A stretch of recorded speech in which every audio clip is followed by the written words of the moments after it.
अरबपतियों पर लगेगा billionaire tax. क्या होता है ये जिस पर G20 में होना है बड़ा फैसला। हेलो दोस्तों, welcome to PKG lifestyle news. आपके साथ मैं हूं सना खान।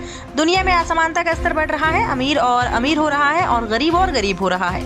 ये हम नहीं कह रहे हैं, बल्कि वर्ल्ड बैंक की एक रिपोर्ट में इस पर विस्तार से चर्चा की गई है। इस बीच अब दुनिया भर में बिलियनियर टैक्स को लेकर बातचीत होने लगी है। क्या है ये और इस साल G20 में इस पर क्या बड़ा फैसला हो सकता है, आइए आपको बताते हैं।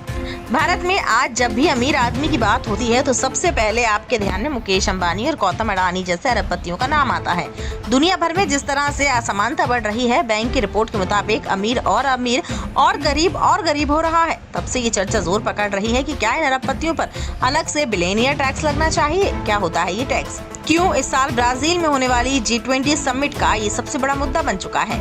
भारत के बाद G20 की अध्यक्षता इस साल ब्राजील को मिली है। G20 देशों में जो मेजबान देश होता है वह अपनी तरफ से कई मुद्दों पर सहमति बनाने का प्रस्ताव रखता है। इस बार ब्राजील ने बिलियनियर टैक्स का प्रस्ताव रखा है, जिसका समर्थन फ्रांस, स्पेन, दक्षिण अफ्रीका और जर्मनी जैसे देश भी कर रहे हैं।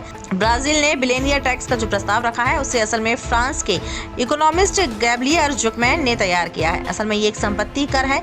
इसमें एक निश्चित सीमा से अधिक की संपत्ति के मालिकों से सरकार टैक्स वसूलती है। पुराने दौर में भी इस तरह के टैक्स की अवधारणा रही है। ब्राजील का प्रस्ताव है कि जिन भी लोगों की संपत्ति $1 अरब यानी कि करीब 8,300 करोड़ रुपए से अधिक है, उनसे उसका 2% सालाना टैक्स लिया जाए। यही बिलियनियर टैक्स है। इससे दुनिया भर में करीब 3,000 सुपर रिच लोगों से सरकारें हर साल $250 अरब जुटा सकेगी। भारत में मुख्य विपक्षी दल कांग्रेस भी इसका समर्थन करती दिख रही है।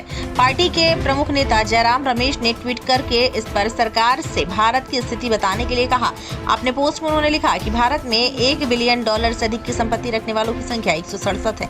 अगर सरकार इनसे हर साल 2% वेल्थ टैक्स लेती है तो 1.5 लाख करोड़ रुपए की इनकम होगी। ये देश की GDP का करीब 0.5% होगा। इससे देश में स्कूल, हॉस्पिटल, रिन्यूएबल एनर्जी और अन्य जरूरतों पर निवेश किया जा सकेगा। बिलियनियर टैक्स को लेकर आम भारतीयों की क्या राय है, इसे लेकर हाल ही में सर्वे हुआ था।